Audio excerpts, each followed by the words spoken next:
രണ്ട് മാങ്ങയൊക്കെ കൈ പിടിച്ചിട്ടേ എന്താ പരിപാടി എന്നായിരിക്കും അല്ലേ. ഒരു മാങ്ങ ചമ്മന്തി അരച്ചാലോ? നമ്മൾ തേങ്ങ വെച്ചിട്ട് മാങ്ങാ ചമ്മന്തി അരയ്ക്കാറുണ്ട്, തേങ്ങയും മാങ്ങയും എല്ലാം കൂടെ ചേർത്തിട്ട്. ഇന്നിപ്പോൾ തേങ്ങയൊന്നും ഇല്ലാതെ നമുക്കൊരു ചമ്മന്തി, ചോറിന് നല്ല അടിപൊളി അച്ചോറ് കഴിക്കാൻ. ഇത് കൂടുതലുണ്ടാക്കുന്നത് തമിഴ്നാടുകാരൊക്കെയാണ്, പക്ഷേ ഇത് ഉണ്ടാക്കിയാൽ നല്ല രസമുള്ള ഒരു ചമ്മന്തിയാണ് കേട്ടോ. അപ്പം മാങ്ങയൊക്കെ ആയി തുടങ്ങിയില്ലേ? എല്ലാ വീട്ടിലും ഒക്കെ മാവുണ്ടല്ലോ. ഇല്ലാത്തവർ കടയിൽ നിന്ന് വാങ്ങിച്ചിട്ടാണെങ്കിലും ഒന്നും ഉണ്ടാക്കി നോക്കണേ, നല്ല സൂപ്പർ ടേസ്റ്റാണ്. അപ്പോൾ അതിന് ആവശ്യമുള്ള എന്തൊക്കെയാണെന്നറിയോ?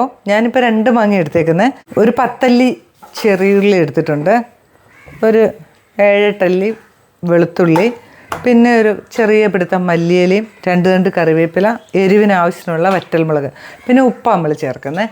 അപ്പോൾ നമുക്ക് എങ്ങനെയാണെന്ന് നോക്കാം. ആദ്യം തന്നെ ഞാൻ കുറച്ച് എണ്ണ ഒഴിച്ച് അതിലേക്ക് നമ്മൾ ഈ മാങ്ങ എടുത്തിട്ടില്ലേ, ഇച്ചിരി നല്ലപോലെ ചെനച്ച മാങ്ങയാണ്, ഒന്നും കൂടെ രസമായിരിക്കും കേട്ടോ. ഇതിനെ എടുത്ത് ഇതിനകത്തോട്ട് ഇങ്ങനെ കമത്തി വെച്ചു, ഒന്ന് വേകാൻ വേണ്ടിയിട്ടാണ്.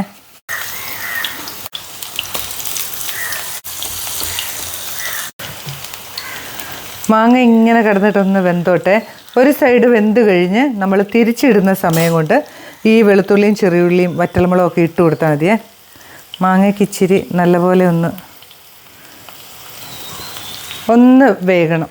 മാങ്ങയൊക്കെ ഒന്ന് വെന്ത് വരുന്നുണ്ട്. ആ സമയത്ത് നമ്മൾ എരിവിന് ആവശ്യത്തിനുള്ള മുളക് ഇട്ട് കൊടുക്കണേ. ഇത് നല്ല എരിവുള്ള മുളകാണ് കേട്ടോ. അപ്പോൾ അതുകൊണ്ട് ആവശ്യത്തിന് ഞാൻ ഇട്ട് കൊടുക്കുന്നുള്ളൂ, ഇത്രയും എരിവ് വേണം. ഇത് ഇതിനകത്ത് കിടന്നൊന്ന് മൂത്തോട്ടെ. മുളകൊക്കെ ഏകദേശം ഒന്നായി വരുമ്പോൾ നമ്മുടെ ചെറിയുള്ളി, വെളുത്തുള്ളി ഇതും അങ്ങനെ കിടന്നൊന്നായിക്കോട്ടെ.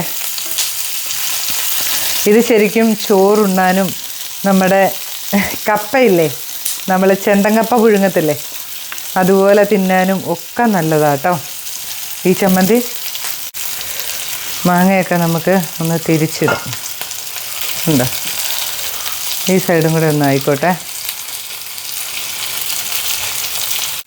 നമ്മുടെ മാങ്ങയും വറ്റൽമുളകും ചെറിയുള്ളിയും അതുപോലെ തന്നെ വെളുത്തുള്ളി എല്ലാം ഒന്ന് റെഡി ആയിട്ടുണ്ട് കേട്ടോ. ഇനി നമുക്ക് സ്റ്റൗ അങ്ങ് ഓഫ് ചെയ്യാവേ. ഇനി ഈ മാങ്ങ ഒന്ന് നന്നായിട്ട് തണുത്തിട്ടേ അതിൻ്റെ സ്പൂണ് വെച്ചിട്ട് അതിൻ്റെ ഉള്ളിൽ നിന്ന് ആ കാമ്പ് ഇങ്ങനെ കോരിയെടുക്കണേ, എന്നിട്ട് തൊലി അങ്ങ് ഒഴിവാക്കാവേ. ഇതൊന്ന് തണുക്കട്ടെ നന്നായിട്ട്, എന്നിട്ട് വേണം ഇത് അരച്ചെടുക്കാൻ. മാങ്ങയൊക്കെ തണുത്തിട്ടുണ്ട്. ഇനി നമുക്കിതിങ്ങനെ തോണ്ടിയെടുക്കാം. കണ്ടോ, തൊലിയില്ലാതെ നമുക്കിങ്ങനെ കിട്ടും.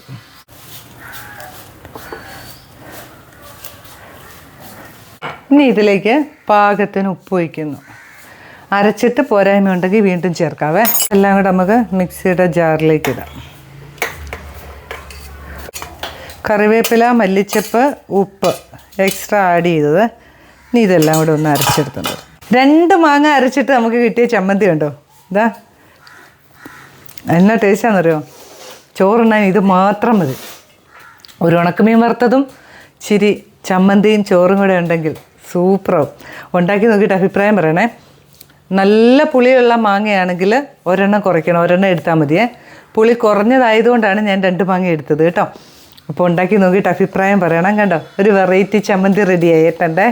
ഇനി ഇതിനകത്ത് വേണമെങ്കിൽ വെളിച്ചെണ്ണ ഒഴിക്കേണ്ടവർക്ക് ഒഴിക്കാം, ഞാൻ ഒന്നും ചെയ്യുന്നില്ല. ഇഷ്ടമുള്ളവർ ഒഴിച്ചാൽ മതി, ഇല്ലെങ്കിൽ ഇങ്ങനെ തന്നെ.